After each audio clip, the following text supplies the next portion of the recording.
are never far. Far and far and great we are. We shoot like falling stars, never to fall but always to rise. The pretense of being summarized. Though we stoop and though we listen, though we look and our eyes glisten, the shine we see is not the scourge that they bend to us and make us hurt. But what does matters the most is when we take the toast. Father, Father's head, the Creator's divine, we love the most. For such a man who sees us in ashes, with so many ashes, though we scream and though we banter, and though it looks like we're filled with anxiety, but we are more haughty with laughter. It is at that time when he chooses to take our kind, we rise and rise again for mankind, knowing that to shine never means to be blind, never means to be unkind. But though we do those words, we do it for words. We do it with words that may hurt, but hurt it not, because we look forward to be seated at the table with varieties of different lots. What is it that then we meet? If such pain should bring us to smiles and at greet, then again, my dears, it is the gain of understanding, not of knowledge, but of wisdom, who is so aloof, but fatter than a goose. Fatter than a goose, never to let loose a single egg to anyone that hurts another, with knowledge greater, with wisdom greater than knowledge used. This is me, the Grand Duchess Rasmus Conan, aka Ryan Tomlinson, signing on for the evening. I'm going to do my little Women's Day commentary. I dedicated this month to women. It's original May flowers, may ever said envy of Eve. One thing we didn't know about the Garden of Eden with Eve. Eve, Adam, the serpent, and the tree. Darling, what a treat it was. Eve got to have it, and that's okay, darling. Truth must come into play. You think I talk about truth a lot. Yes. We must realize that integrity must stand. As mothers, as women, we depend on these children to do the best, to tell us and to inform us. How is it that we can make them safer when they're not in our arms, in our bosoms, and when they're not in our houses, surrounded by our own family members? Should we then falsify them? Should we then make them insecure, and once they're out the door, criticize them? Then what use of a mother are you? But then such mothers exist. Such cultures exist. Such people exist. We not know why or when. But like the wolf and the pups, they are fed, and they are taught the skills. Whether they hunt with a pack, it's up to them. It's up to the males or the females to form other packs and to travel. And if they die after being fostered, they would have learned everything from their mother and their father. Then what better are we, people, humans with brain and thought? What matters most to us, if not the compassion, the wisdom, the skills that we should teach? So for long we fight a battle. Some of us in loneliness, and some of us in isolation. What is to become of all of that? We highlight and we say things to bring awareness, not to highlight pain and suffering. but to bring awareness that pain and suffering exist. And in the best of places, in the best of institution, know that it exists so that change can occur. And always, darlings, Miss Girls, we know our kind. Change is always so long, drawn out, and such. We are set up as examples of this or the first of this. Why should it have to be? Where is those very earthly truths we decide to, we wanted to, we dare revere that everybody have a choice. Everybody have the freedom to exercise. So why should we be governed? I've listened to many stories of suffering in the army. I've interviewed a number of women that suffered from assault and men. And the running theme in a lot of military, I mean, it's a disgrace really, in my opinion. I think they're getting better at it. To drug people, medicate, they say, and say that they have an illness of some kind. There is an ordinary amount of cases in which women have been assaulted, and then even men. I mean, and they claim some sort of psychological illness, so that the patient, the victim assaulted, does not speak. So this is a weird society that we live in. Weird because it defends us and then it abuses us. We have to be really careful. And maybe it starts with everyone in Congress being a member of the Knights of Columbus. Contestant number 1. The Masons. Omega Psi Phi. I mean, how much fraternity do we have sitting there? And what does that do for modernity? What does that do for a diversity in itself? What if they were all Freemasons? What they claim they are and what they actually are, we will never know. Know that sometimes we vote for a screen, a person, a biography, and then here comes a person and a picture to represent it. So I could say I am Elizabeth Maskey, member of whatever, darling. Just a protective shield. A protective shield so that a member of that order, a member of that fraternity can be represented. And darling, I think there is too much representation of such in that place called the House, Congress, and et al. Going up forth. I think I advocate every day for an American revolution, one that has never seen before. Instead, we descend into apocalypse and so forth. Let's take back what belongs to us. True freedom, liberty, and exercise of those constitutional rights. Cyndi Lauper said it today. She wouldn't be a good citizen. She may talk slow, she may sound stupid, and people may malign her with whatever it is, but they cannot say, she will not defend the taking away of somebody's civil rights. The military has a lot of that in time, and how they pay people to shut up. It's really it's something else, and that's okay. To each his own. I'll take the money and run too, but I have a duty, and if I have a duty, I have always had a duty. My duty never arises from my adversity. I've always known that I've had a duty, and I want to fulfill that duty.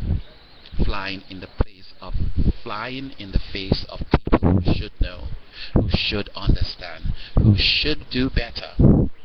And we have to strive for that. We have to strive for that. I remember when I was 18 years old, I sat in sixth form at St. George's College. And the biggest issue at that time, 6-1, I remember there was a young man sent home from America, chopped up in a barrel, in body pieces. All his body part was chopped in pieces and sent in a barrel and sat on the wharf. his mother came on the TV and said, no, my son was a good boy, my son was joined the military, my son was this, my son was a good, kind, decent, he was very soft, he loved everybody, very kind. Well, she described a homosexual. He didn't look like such in this picture, but you know what? Looking back, that's what it was. This young man came home chopped up in a barrel and in pieces, and sat on the wharf, and it was shipped to his mother. She hasn't heard from him in a while, but she knew that he was in the military. Something went wrong, they didn't know what, she was not informed, his cousins didn't tell them, then she heard they said he was a drug dealer, then he had a mental illness, and then he arrived in Jamaica in a chopped up in a barrel. And they were all saying, well, if he was gay, he sounds like he's gay, he decided to die. That was the mentality in Jamaica at that time. But I remember it was such a contested issue. Jamaicans were so outraged at it because here this young man was deemed a drug dealer that had an exemplary life. It took a great deal of thought in me. I wondered about this. I never had an opinion. I don't know. I felt particular affections for the mother. I saw her sincerity. I understood her story. And I remember a relative being from the States. He came from the States, whatever, a cousin. He was raised in Jamaica with the young man also. In the interview. And I remember not sharing his sympathy, his side of the story, because I looked at it on JBC News that night and said, he seems so fake. But the mother, my heart went out to her. In a couple of weeks of that, we remember someone, I remember he's of Jamaican, said he was a major. He came to our high school to sit and talk with us and say, you know what, it was, that young man was this and that, and the army is not like that, and that will never happen, whatever. If something happened, he just went wild, and, we don't know what happened to him. He ran away and so forth. Well, since my own experience, I understand now that young man and maybe what happened. And I understand what responsibility, whatever branch of service he was serving in, that they should have. I remember listening to this major speaking to us in sixth form, and I said, where is this man? I felt nothing. I felt as if he had some sort of guilty smoothing over. It's okay for you. We want the best and the brightest. So then what was that young man that arrived in the barrel? Wasn't he the best? He wasn't the brightest? Or was he a homosexual? Darling, these things come back to haunt us one way or another. And that was when I was 18 years old. And after serving and listening to some of the stories, it gets wilder, my own experience. You make connections and you wonder what is to become if we do not stand up. Let me bring myself back to the topic. If he was a homosexual and they found out, was that why? Probably was he kicked out? Was he hazed and chopped up? And what, did he die? Did they drug him like they drugged me and sent him back home? I mean, what exactly happened? We will never know. What would have Diane Sawyer said today when she was interviewed by leadership? Oh, he's a psychotic, he's a family of... Is that would have been that blackened that young man's future? We will never know. What we see sometimes on television is not actually what it is. The truth sometimes, my dear, is stranger than fiction. And we live it. And a lot of people don't believe it. But we strive for success. And we strive to be better than the previous generation. If only they could see their mistakes and correct them as it is. Sometimes I wonder if they're also procedural. They have rules and procedures and AAR and AAR, and they follow them without any wisdom, without any human compassion, because the textbook is right. The textbook is right. They cannot exercise in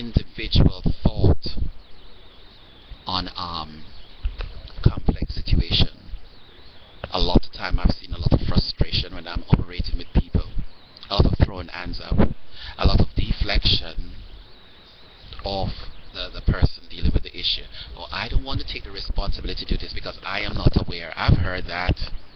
I've heard that. It's a pity. Somebody should take the responsibility. That's the essence of true leadership.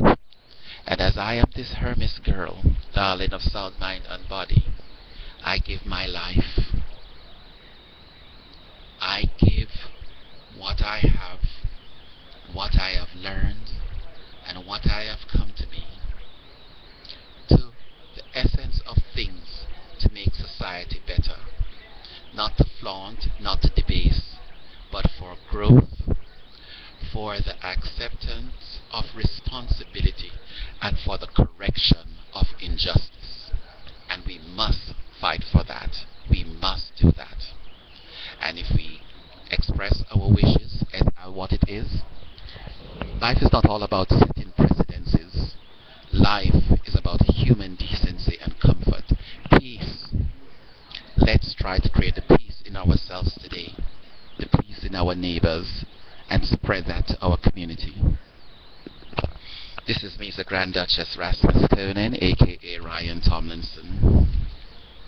I would like to dedicate this little poem to Women's Day. I didn't start off like this. It wasn't supposed to be this type of commentary. This was solely for Women's Day. This is I wrote this and I want to see this. I really want to dedicate this. Whatever I need to. I call myself a chick, right? I didn't even put on all my jewelry tonight. But that's okay. It's brought to you by Dr. Pepper, darling. Take it where it hurts. I love Dr. Pepper.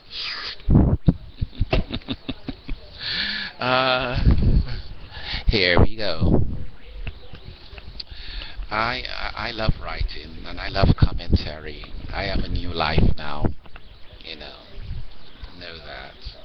So okay, darlings. Here we go. Here we go. Ready? Every chick screams, beckons, and still sings. Its evolution of what must be. Become and attain. And accomplished. Change will not happen on quiet complicity, but on the voice of burdened, honest fellow, who know no other truth but compassion. Voice, compassion, voice, the hurt of structure, and the knowledgeable holler that knows better, never follows. The challenge of each generation must never be fallow. Know that we aren't enemies of change, but companions for the true expression of our individual rights and freedom. If enmity arise between us, at odds with your institution, your leadership, if enemy arise, it's the expression of discrimination and hesitation, of closed, narrow mind. Women, realize we're created in thought, not default. Not a defaulted status. And our status is never failure, but is an embraced celebration at any level, at any sector to express the mentality of any given religion or culture cultivated to human nature. The beautiful part of the self is the half that laughs at critical events in envy and smile when it ends. Such must be the joy and perils of life, liberty, and freedom we represent, so that any true form of expression of self is represented to the standard of peace, of peaceful joy, acceptance, and accomplishment at the will of the most seen men and women. I dedicate this to women and Dr. Martin Luther King Jr. I need to read that over very, very, very, very, very again, but not tonight, darling. This is the commentary of the night. This is me, Sir Grand Duchess Rasmus Conan, aka Ryan Tomlinson. On a lighter note, it's never light. Everything is light, everything is night. Understand the role, your role as a woman, as a Hermes girl, whoever you choose to be. Understand your role. Understand that you must be treated the way somebody else you want somebody else to treat you. Understand that selfishness sometimes does not mean you get something and somebody else doesn't get it. Understand that sometimes selfishness means that you appreciate you and you grow. You grow in that appreciation of self. And here we go again. Again we rise. And again we fight for rights. But what is life if everything was all good? This is why we were cast out of utopia. We must find our cause. We must find our peace. We must define it. And we must exercise it. Not in complicity. We must never allow somebody to fall under the words that we represent, to hide ourselves and to secure our power. Instead, we must exercise it. We must exercise at any level. So whatever, again, if we may become enemies, realize we're not enemies of the system. Realize if there is enmity between us, black or white, Jews or it's not the fact that we're here we hate each other, but our individuality that we want to express. Now let's find that bridge to gap the peace and unity of those individuality so we can live in peace. This is Pizza Grand Duchess Rasmus Koenig, aka Ryan Tomlinson, signing off for the night.